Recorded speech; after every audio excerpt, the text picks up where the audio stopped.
¿Qué es el sionismo o el judaísmo? ¿Quiénes eran los hebreos y los semitas? ¿Y qué diferencia hay entre israelí e israelita? Zionism. Political movement, an ideology, or an ethno-nationalist vision based on supremacy. I don't believe you have to be a Jew to be a Zionist.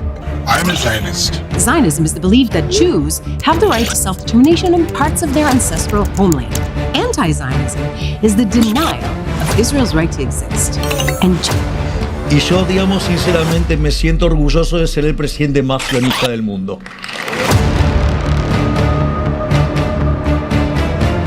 Israel. It's the only Jewish nation in the world. Palestine means a lot of different things to many people. For 200 years, one name has stalked the shadows of history. Military strength remains crucial in international affairs. Iran has never given up its quest for nuclear weapons. Nuclear weapons. Nuclear weapons. Nuclear weapons. Atomic bombs. We have the USA. The US has just over 1.8 million military personnel, and while the number isn't as large as China and India,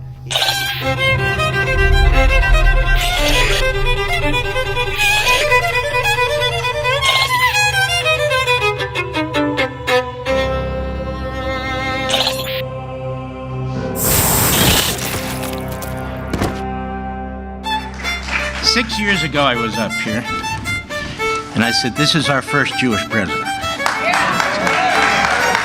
It's true. Now he's the first Jewish president to serve two not consecutive presidencies. We thank you for everything. Zionism. Zionism. Zionism. Zionism.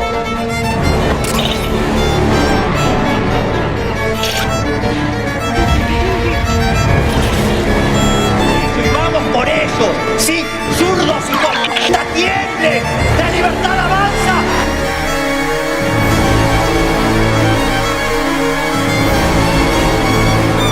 The fact is, no matter what the Zionists or they're going to come with their intimidation or their whatever explanation, the fact is Judaism does not accept Zionism. It cannot accept Zionism. In every aspect of Zionism, it's contradictory. Auditores y templarias, bienvenidos nuevamente a Mario LA Today, ese canal donde hablamos de lo sapiente de la ciencia, lo serafino del cine, lo sionista de la conspiración y lo sabroso de la yapa. En este nuevo y último episodio del Pilar de la Conspiración de esta temporada, les traigo un tema que no les voy a negar que me ha costado una infinidad poder reunir la cantidad de información veraz y necesaria para poder hacer un episodio. Y aún así, es un tema que ha estado rondando mi cabeza desde hace mucho tiempo, y por el cual les invito a tomarlo con pinzas, pero sobre todo a tener la mente abierta para opinar, no solo desde la lógica, sino desde la sabiduría. Y si no estaban seguros de qué época vivimos, bienvenidos al reino sionista. Y es que en un mundo marcado por las guerras, la identidad y el poder, existe una idea que ha moldeado la historia moderna más de lo que muchos se imaginan. Una idea nacida del exilio, forjada en la persecución y convertida en una nación, pero sobre todo en una de las conspiraciones más grandes del orden mundial jamás vista. Esto es el sionismo, el partido sionista e incluso el reino sionista. Un movimiento que para algunos representa esperanza, supervivencia y hogar, y para otros poder, conflicto y controversia global. Hoy exploraremos su origen antiguo, su transformación moderna, sus ideologías, teorías y figuras públicas que hoy lo rodean y representan en el escenario mundial. Prepárate muy bien, porque esta historia no es nada simple y definitivamente no es neutral. Y esta vez soy yo quien les pregunta a ustedes: si pudieran conocer la verdad total, aunque ésta modifique absolutamente sus vidas, ¿lo harían? Quizás como este canal esté modificando la mía, ya que nada es verdad y todo está permitido.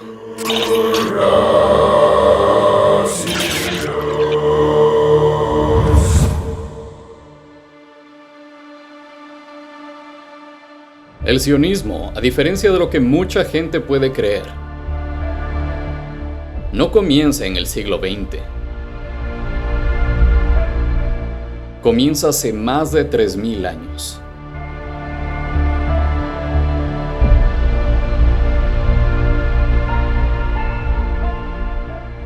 Todo inicia en el corazón de la tradición judía, donde existe una conexión profunda con la tierra de Israel, conocida también como Sion, originalmente una colina en Jerusalén.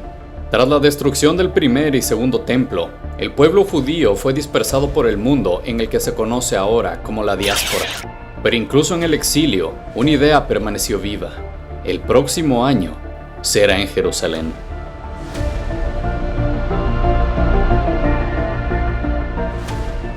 Durante siglos, esta frase no fue política, sino más bien espiritual. Comunidades judías en lugares tan lejanos como Yemen, Etiopía y Europa Oriental mantuvieron la esperanza de regresar sin ningún poder militar ni político real. El sionismo en su raíz más antigua no era un movimiento, era una memoria colectiva. Y por otro lado, el sionismo moderno nace en Europa, en un contexto de antisemitismo creciente. Así que tenemos que irnos hasta el siglo XIX, donde la idea cambia radicalmente. Ya no solo se trataba de fe, sino de supervivencia pura. Aquí aparecería una figura clave, Theodor Herzl, considerado también como el padre del sionismo político. Tras presenciar el caso Dreyfus en Francia, un escándalo de antisemitismo total, Herzl concluyó algo contundente: los judíos necesitan su propio Estado. Sería entonces que a finales del siglo XIX, en pleno 1897, organizó el primer congreso sionista en Basilea, Suiza. Y ahí se plantearía un objetivo claro: crear un hogar nacional judío en Palestina. Herzl escribiría en su diario personal que en ese congreso fundó el Estado judío y predijo que en 50 años de ahí sería una realidad. Hoy en día, y casi exactamente en dicho espacio de tiempo, nacería lo que ahora se considera territorio israelí, mas no israelita.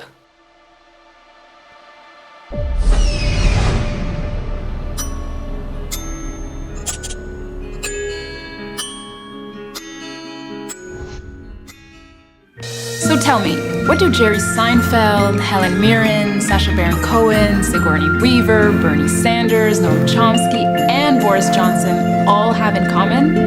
The answer? They all volunteered on a kibbutz. It's just a cigarette and a Did Jews steal Palestine? Honey, don't you love me and you know it makes me sad? I didn't really understand the history of how it began. And when you hear the arguments about it, I was different then, I don't need them to be cool. El sionismo no es solo una ideología, es un conjunto de corrientes que a veces cooperan y otras chocan entre sí. Para tratar de entenderlo de una manera más amplia, tenemos que ver sus 4 pilares fundamentales, o al menos actuales. El sionismo político, el cual busca la creación y defensa de un Estado judío soberano. El sionismo religioso, en el que se ve el retorno a Israel como cumplimiento de una profecía divina. El sionismo cultural, el cual se enfoca en preservar la identidad judía, idioma hebreo y cultura.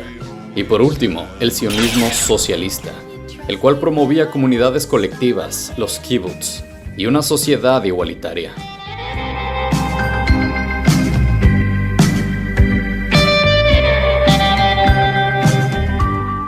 Vale la pena acotar que los kibbutz fueron uno de los experimentos sociales más radicales del siglo XX, los cuales evidenciaban una propiedad compartida, crianza colectiva y economía común.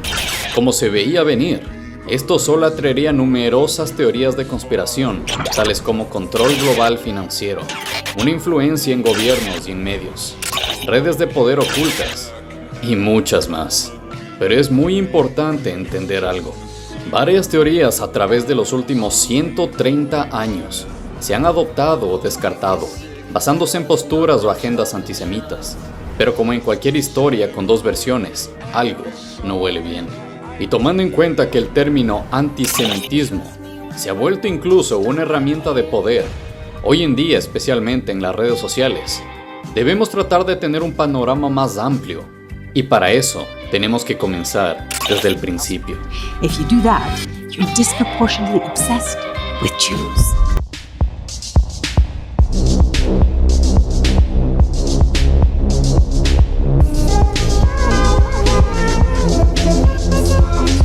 For 200 years, one name has stalked the shadows of history: Rothschild. To some it means power beyond measure. To others, a symbol of greed, secrecy, and control.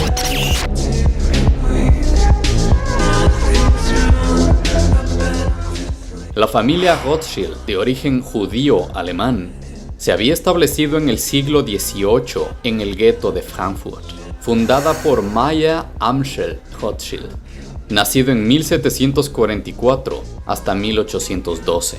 Un sitio crucial donde construirían una red bancaria internacional en Europa, logrando gran influencia financiera y política.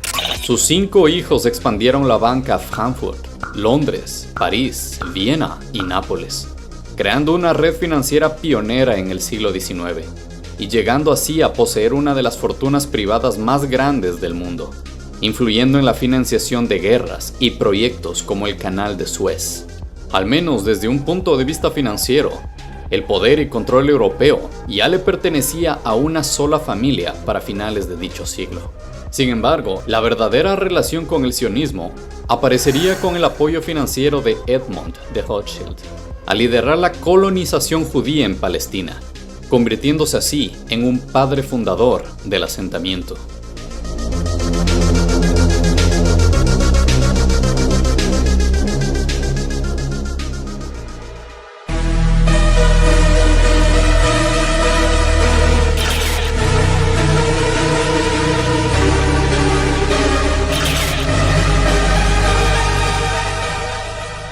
Ninguna potencia emergente o concurrente pasa desapercibida, y es ahí donde aparecen los infames protocolos de los sabios de Sion, los cuales fueron utilizados para alimentar conspiración y reflexión, pero sobre todo incertidumbre. ¿Había realmente algo sucediendo tras bambalinas? ¿O simplemente el mundo evolucionaba junto con el significado del dinero en la mente colectiva?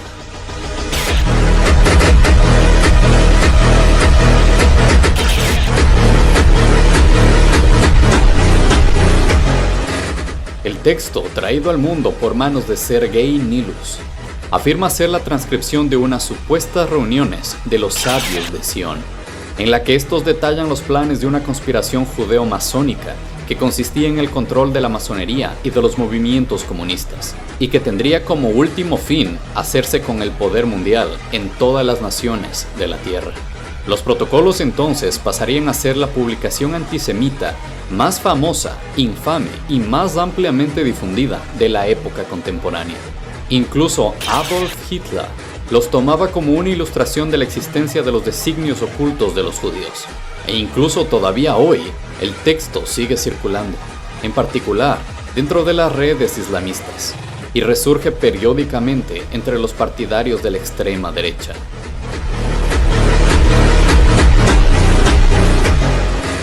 Dichos protocolos fueron altamente controversiales, criticados e incluso catalogados como falsos y peligrosos por The Times en Londres, mediante un análisis realizado por el periodista Philip Graves, quien publicó en 1921 una serie de artículos afirmando que el panfleto antisemita era un plagio descarado de una sátira política francesa basada en Dialogue o enfer entre Machiavel y Montesquieu.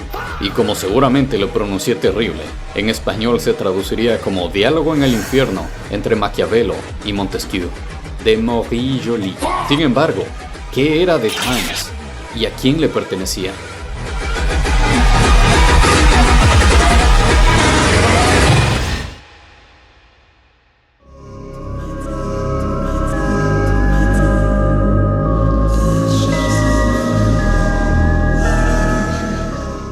John Walter fundó The Times en Londres el 1 de enero de 1785, originalmente como The Daily Universal Register. Dicho cargo pasaría de manos durante varias ocasiones y de generación en generación, con Walter II, Walter III y hasta llegar a manos de Alfred Charles William Harmsworth, el primer vizconde de Northcliffe, quien sería el primer propietario ajeno a la línea sanguínea original, esto para el año 1908 hasta 1922. Y justamente sería en este periodo en donde se evidencia una serie de eventos desafortunados, especialmente con el acaudalado y muy infame J.P. Morgan, dueño de la empresa matriz de la White Star Line, el cual peculiarmente cancelaría su viaje a última hora, y se dice que incluso pudo haber planeado el hundimiento del Titanic, o incluso también de su gemelo, el Olympic, según teorías de fraude de seguros. Esto dejaría fuera de combate a magnates como John Jacob Astor IV, Benjamin Guggenheim e Isidor Strauss, quienes supuestamente se oponían a una entonces en papel Reserva Federal. El resto sería puro efecto dominó.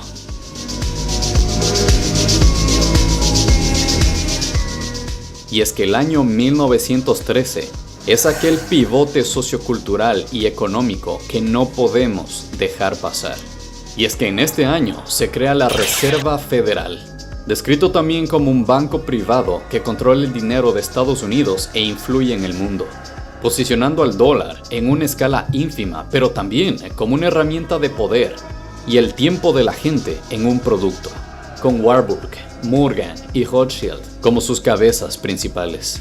La creación del IRS, el impuesto sobre la renta, donde la 16ª enmienda legalizó el cobro directo sobre el salario del trabajador. De la noche a la mañana, el gobierno aprendió a tener acceso permanente al fruto del trabajo ajeno. La Fundación Rockefeller, quien pasa a influir y financiar el nuevo status quo sobre la medicina moderna, el sistema educativo y el de salud, moldeando políticas públicas, y donde lo que tú aprendías en la escuela, lo que recetaba el doctor y lo que el gobierno aprobaba, deja de ser casualidad para ser causalidad. La creación de la Sociedad Americana contra el Cáncer, estableciendo una industria lucrativa basada en fármacos, tratamientos costosos, pero sobre todo en el miedo e ignorancia del pueblo. El establecimiento de la ADL, o la Liga Antidifamación, creada como un grupo de derechos civiles, pero también es retratada como un organismo que censura críticas, moldea narrativas y apoya totalmente al sistema. Todo esto desembocaría también en la Primera Guerra Mundial, la cual se dio lugar entre 1914 y 1918. Se daría el principal hito, conocido como la Declaración de Balfour, mediante la cual Gran Bretaña se comprometió a apoyar la creación de un hogar nacional judío en Palestina, entonces parte del Imperio Otomano. Dicha declaración fue una carta privada del gobierno británico a Lord Rothschild, apoyando un hogar nacional judío en Palestina. The Times de Londres tuvo un rol crucial entonces, al publicar el texto y además convirtiendo una promesa diplomática privada en un compromiso público y de conocimiento internacional, y sobre todo, de justificar la influencia británica en Oriente tras la próxima caída del Imperio Otomano, develando así ya una colaboración cercana de los Estados Unidos con Woodrow Wilson, masón iniciado en 1909 y 27º presidente de dicho país, el cual orgullosamente respaldó tal declaración y sus 14 puntos.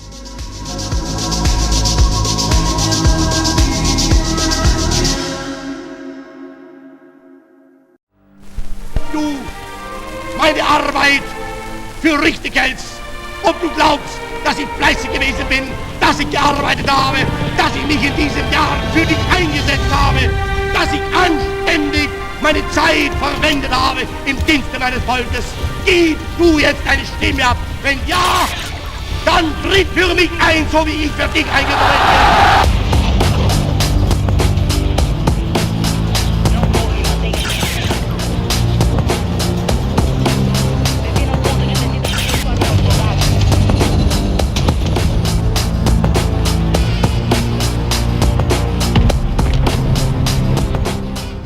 Después de la Primera Guerra Mundial, la tensión se sentía muy clara en Europa. lo cual promovió un espacio de constante y creciente inmigración judía europea a Palestina, conocida como la Aliyah, la compra de tierras, conocidas como Yishuv, y la creación de infraestructuras económicas. Al mismo tiempo, ya se percibía el auge del antisemitismo europeo y el nazismo.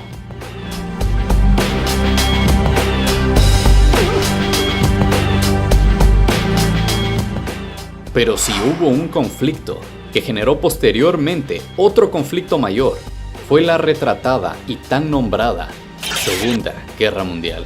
Y es que de aquí en adelante el sionismo pasaría a ser de idea a un orden, ya que el tan infame holocausto generó un profundo impacto global y culpa occidental, impulsando la creación del Estado de Israel en 1948, 3 años después de acabar la guerra.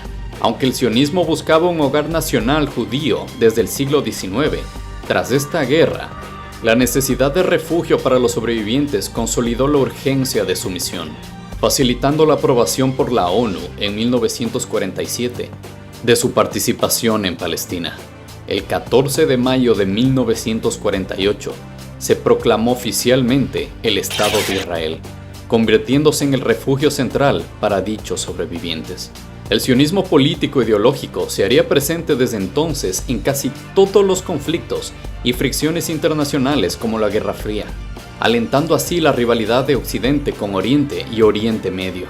Pero todo sería el preludio de una ola de acontecimientos bélicos con la llegada al poder de Benjamin Netanyahu. In 3 to 5 years, we can assume that Iran will become autonomous in its ability to develop and produce a nuclear bomb.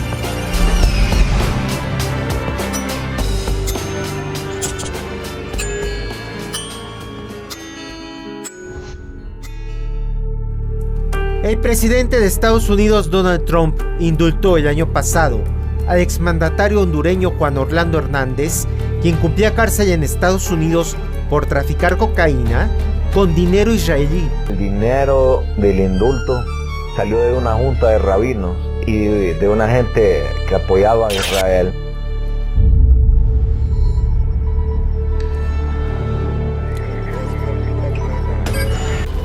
We share one mission.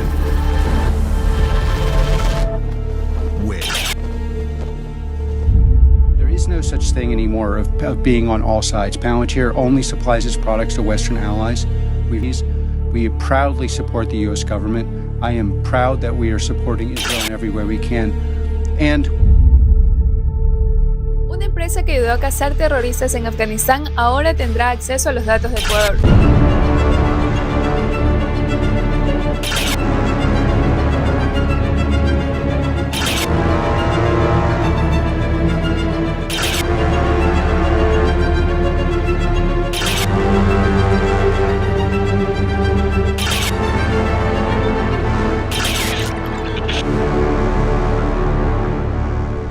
Imagina lo siguiente, la idea mítica de un pueblo escogido por Dios hace milenios, quienes después de innumerables penalidades tendrá derecho a ocupar la tierra prometida de sus antepasados. Esta sería la clave principal del sionismo. Pero el sionismo ya no es solo una idea del pasado, hoy tiene nombres, cargos y poder real. En el siglo XXI, el sionismo se manifiesta principalmente a través del Estado de Israel, sus líderes políticos y sus aliados internacionales. But here's the truth. The conflict between Israel and Palestine did not begin on October 7. Y es que en su núcleo, en el liderazgo político de Israel, aparece un solo hombre, Benjamin Netanyahu, o más bien, el discurso. El rostro Likud más influyente del sionismo moderno. Primer ministro durante 6 periodos, no todos consecutivos. Es prácticamente la figura central en la política israelí contemporánea, junto con Yoav Gallant, ministro de Defensa, Benny Gantz, ex jefe del Estado Mayor, Bezalel Smotrich, líder del partido sionismo religioso, e Itamar Ben-Gvir, ministro de Seguridad Nacional. El camino de ultraderecha que ha mantenido esta facción ha dejado huella internacional, pero no por las razones correctas. Y pues, los discursos, las imágenes y los videos hablan por sí solos. Iran has never given up its quest for nuclear weapons and the missiles to deliver them. Nuclear weapons. Nuclear weapons. Nuclear weapons. Atomic bombs. Are there any other nations that you would recommend that the United States launch preemptive attacks upon at this point? The two nations that are vying, competing with each other, who will be the first to achieve nuclear weapons, is Iraq and Iran. Aún así, y como ya se mencionó desde la Primera Guerra Mundial, el sionismo no solo se limita al Estado de Israel, tiene una red internacional de influencia completa, con Estados Unidos como su mayor aliado, brindándoles apoyo militar, financiamiento constante y protección diplomática por encima de su propia democracia. La potencia mundial ha dejado muy claro su postura acerca de la relevancia de mantener los intereses del Estado de Israel, incluso por encima de los intereses propios del país que él mismo gobierna. I have an idea. Mr. President, why don't you give him a pardon?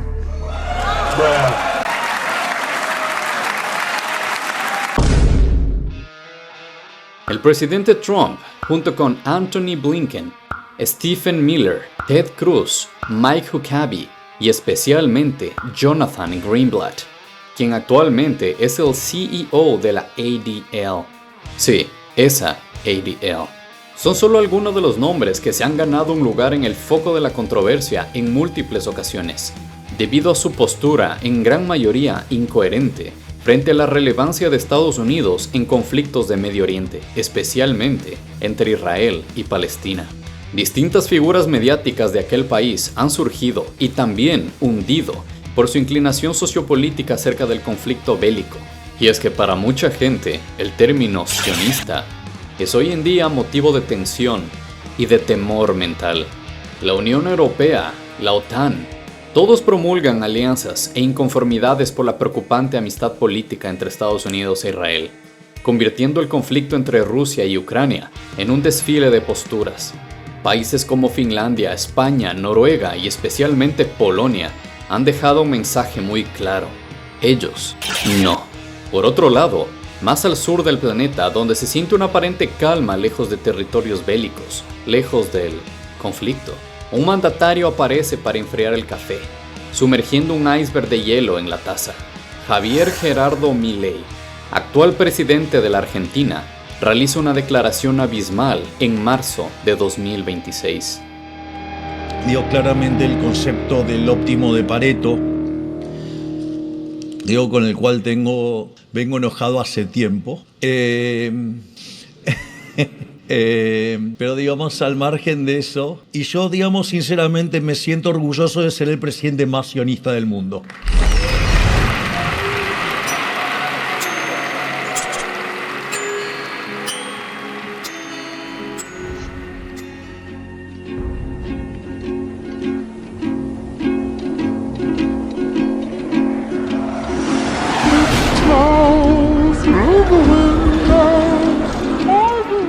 Las batallas y guerras más épicas de nuestra historia moderna se han basado en su mayor parte en discrepancias de carácter religioso, racial y político-cultural. Aún así, han evidenciado un aparente final.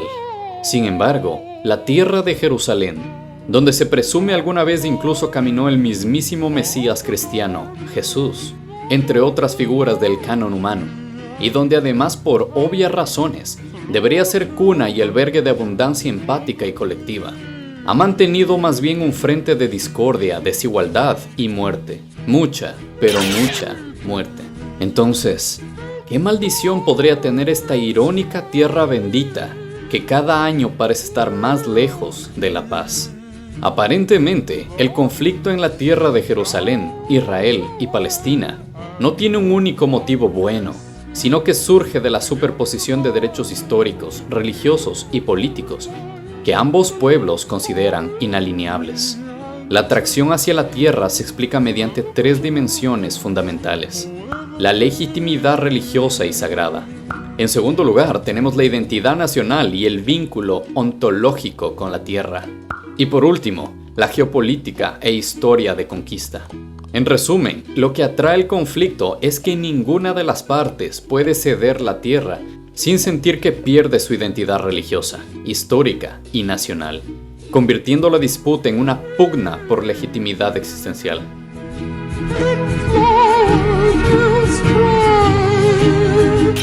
It is the most humiliating ordeal of my life, but if this is what I have to endure to prove my innocence, so be it. Last few weeks, a large amount of ugly, malicious information has been released into the media about me.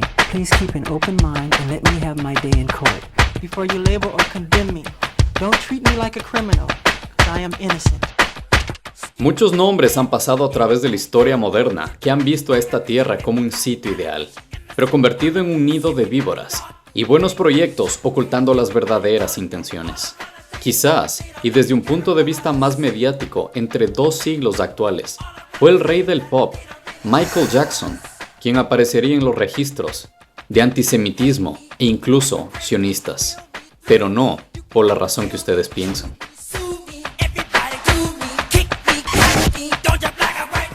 Michael, quien ya poseía un nivel de fama incomparable e insuperable para 1992, decide incluir a Tel Aviv, en Israel, en septiembre 19 y 21, como parte de las múltiples ciudades destino de su tour Dangerous the World Tour, y su vida no volvió a ser igual. Después de visitar la antigua ciudad de David, Masada, hospitales infantiles y especialmente de entablar una peculiar amistad del tipo maestro-discípulo con el rabino Shmuley Boteach, Jackson regresa a su mundo con la mirada fija en un tópico que irónicamente fue parte de su propia persecución: el bienestar de los humanos, especialmente los niños, ante la corrupción y villanía oculta tras los gobiernos. En los 2 años siguientes, Michael se enfocaría entonces en compartir con el mundo canciones con líricas que envíen un mensaje a la población mundial, gracias al ritmo pegajoso y a la audiencia masiva, tanto en medios audiovisuales como en conciertos del artista.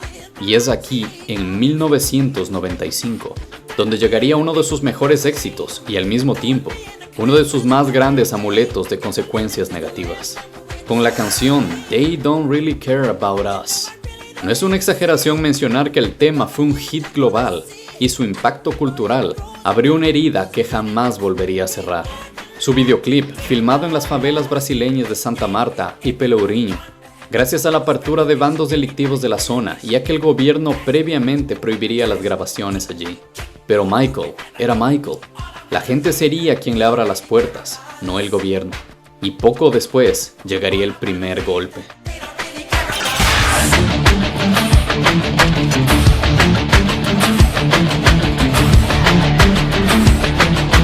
La Liga Antidifamación, ADL en inglés, sí, esa misma liga, otra vez, y el Simon Wiesenthal Center acusaría públicamente a Jackson de enunciar blasfemias antisemitas en su lírica, especialmente en You Me, Sue Me and Kick Me.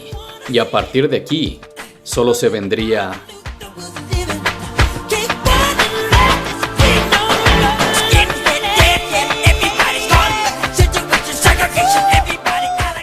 Finalmente, Michael, habiendo descifrado el poder oculto y la impotencia frente a aquello, solo se fue.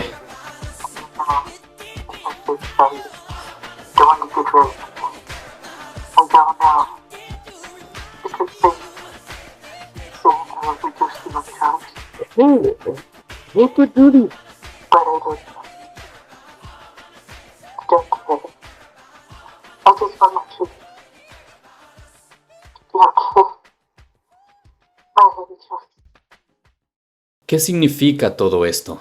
¿Para qué sirvió toda esta clase de historia? ¿En qué me afecta realmente? ¿Y quién tiene la razón?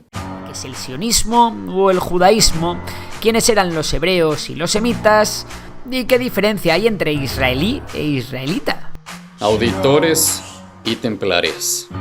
Zionism. A political movement. Los conflictos del planeta son parte de nuestro día a día. I don't believe you have to be a Jew to be a Zionist. Independiente de tu filosofía, ideología, religión, procedencia, situación económica o incluso aspecto físico. Zionism is the belief that Jews Tener la fuerza de voluntad de estar pendiente de los acontecimientos ajenos a la zona de confort es un acto de respeto propio, un acto de respeto humano y un acto de respeto planetario. Digamos sinceramente, me siento orgulloso de ser el presidente más sionista del mundo. Buscar bandos es buscar salidas rápidas, y mirar a un lado es negligencia colectiva. Date el tiempo para indagar, investigar y rebuscar en el internet, en un libro o con otro ser humano. Date la satisfacción de cuestionar tu alrededor, de analizar 2 veces, de debatir sin herir. No todo es guía, no todos son villanos y no toda verdad es absoluta. Quizás vaya siendo tiempo de equilibrar las prioridades, dar un espacio a encontrar respuestas en la historia, en la ciencia, en el cine, en la conspiración y en ese extra de tu vida. Recuerda que el sionismo no es solo una historia, es también propaganda, conflicto, política y quizás solo otro nombre para el dogma. Pero sobre todo recuerda que vivir en la simulación está al alcance de cualquiera, pero arriesgarte de salir de ahí es una decisión personal, una responsabilidad intrínseca mental y sobre todo, una muestra de respeto hacia la trascendencia. Hey, Mario Late Today del futuro aquí, solo por agradecerles por haber llegado hasta esta parte del video, dejar su like, su comentario y su suscripción. Y por comentarles que la siguiente semana tendremos otro episodio, el episodio final en esa sección favorita para ustedes que es la Yapa. Y esta vez les traeré un episodio que no solo me lo han pedido, sino que creo que me lo merezco hacerlo. No solo porque soy un fanático aférrimo de ese deporte, sino porque también nos ha traído alegría, algarabía y hermandad a millones de fanáticos alrededor del mundo. Estoy hablando de no otra que la tan criticada y polémica rivalidad entre el GOAT y la máquina. Los 2 exponentes más grandes del fútbol en esta época. ¿Realmente es necesario cuestionarlos? ¿O solo tenemos que ser felices con su fútbol? No se lo pueden perder. Adiós, sayonara, arrivederci.